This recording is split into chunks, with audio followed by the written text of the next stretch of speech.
Olá pessoal do GTUSP, meu nome é Yasmin Hanna, sou professora de Biologia e hoje vou dar continuidade então às aulas de plantas, né? Na aula passada eu falei um pouquinho sobre as classificações das plantas, briófitas, pteridófitas, gimnospermas e angiospermas, e hoje eu vou falar mais especificamente da infraestrutura vegetal, né? Das estruturas que compõem ali as plantinhas e tecidos verdadeiros, né? Vou discorrer um pouquinho sobre isso, tá?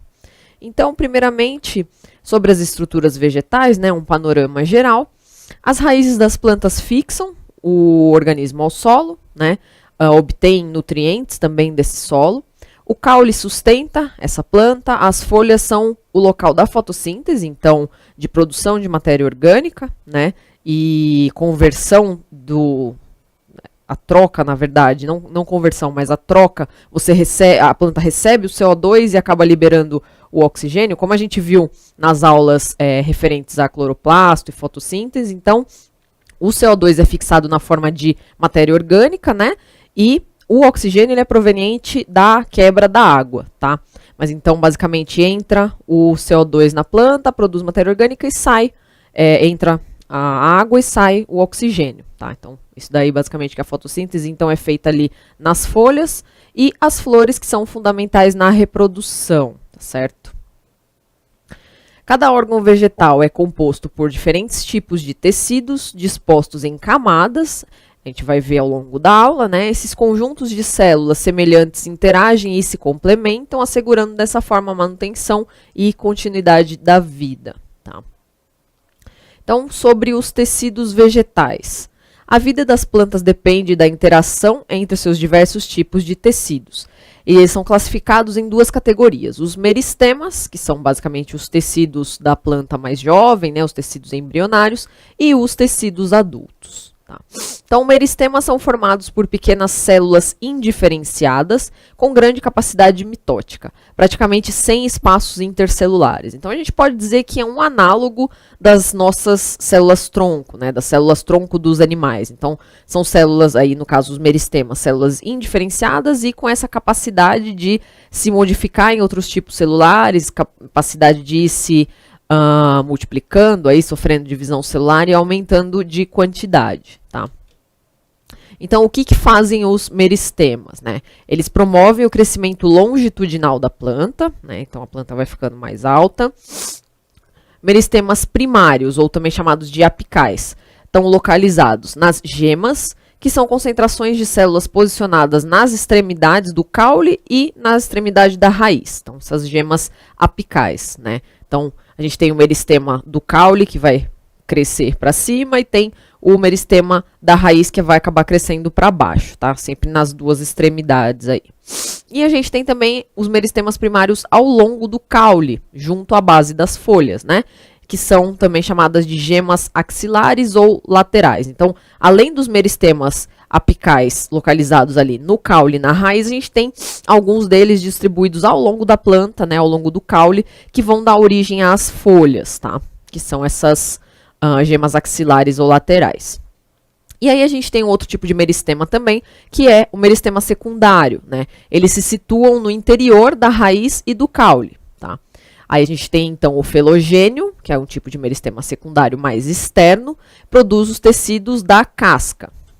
E temos o câmbio, que é um tipo de meristema secundário mais interno, produzindo vasos condutores de seiva, tá? Então, a gente tem esse crescimento lateral da planta, né? Então, o meristema primário aí faz o crescimento longitudinal da planta, ela cresce em altura, né? Tanto para o caule para cima quanto para baixo nas raízes, e o meristema secundário os meristemas secundários vão fazendo a planta crescer de forma lateral, ficar mais grossa, né? Então, falando mais especificamente aqui desses tipos de meristema, a gente tem essa tabelinha só para colocar as principais características deles, né?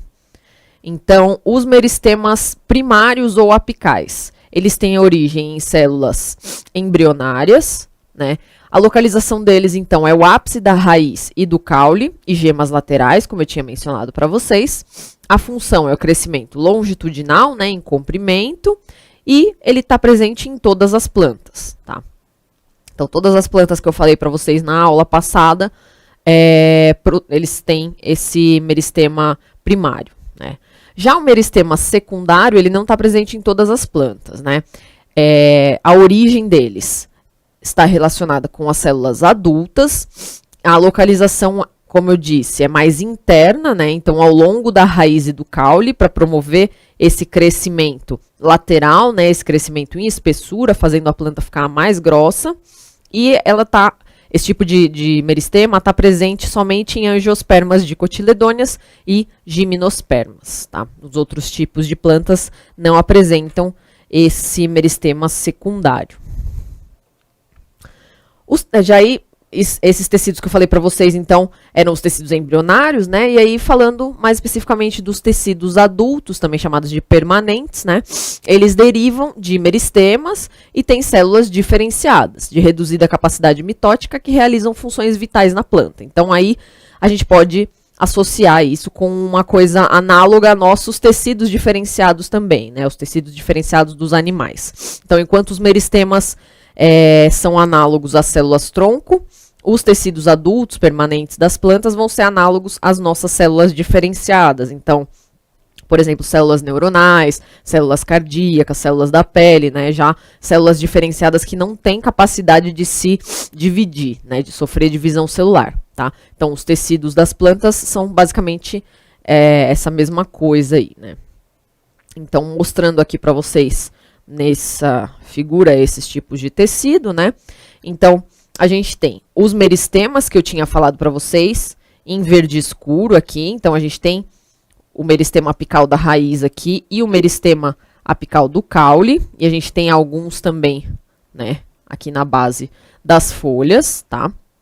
Aí a gente vai ter a epiderme, que é esse verdinho mais limão aí, né, verdinho mais clarinho, que vai ser basicamente o tecido que vai revestir a planta, né? Aí temos parênquima, que é esse verde mais diferentinho aqui, ó, que é um tecido de revestimento, né? Então, ele vai de preenchimento. Então, o parênquima vai preencher a estrutura da planta, né? E aí, a gente tem os tecidos vasculares, que é o xilema e o floema, que estão aqui em roxo, né? Lembrem que eu falei na aula passada que não são todas as plantas que vão apresentar tecidos vasculares, né? A gente tem as plantinhas avasculares, que são as briófitas, e a partir de pteridófitas para frente, a gente tem as plantas vasculares, porque elas passam a apresentar esse tipo de tecido aí, que é o xilema e o floema, tá? Essa planta que eu estou mostrando aí para vocês é uma angiosperma, certo? Aí nós temos essa tabela também para resumir e classificar os tecidos adultos, né? Então, vou falar um pouquinho de cada um deles, suas características, funções, e essa tabelinha é bem interessante como um resumo aí, né? Então, os tecidos adultos, primeiramente, a gente tem, vamos falar da epiderme, né? Então, a epiderme é um tecido de revestimento e proteção, tá? Aqui. E ela tem como origem o meristema primário. Então, o meristema primário, como eu falei para vocês, é composto de células que têm capacidade de se dividir. Então, esse meristema primário vai amadurecendo, vai dividindo e vai causando aí a produção da epiderme, tá? Vai se desenvolvendo em epiderme. Então, origem, meristemas primários, ocorrência, todas as plantas. Então, todas as plantas apresentam epiderme, né?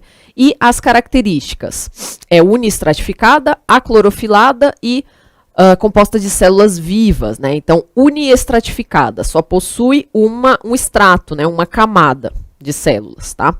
A clorofilada, que não possui clorofila, tá? Então, ela não está ligada à realização da fotossíntese. E composta de células vivas, porque a gente vai ver que tem alguns tecidos vegetais que são compostos de células não vivas mais, né? De células mortas, né?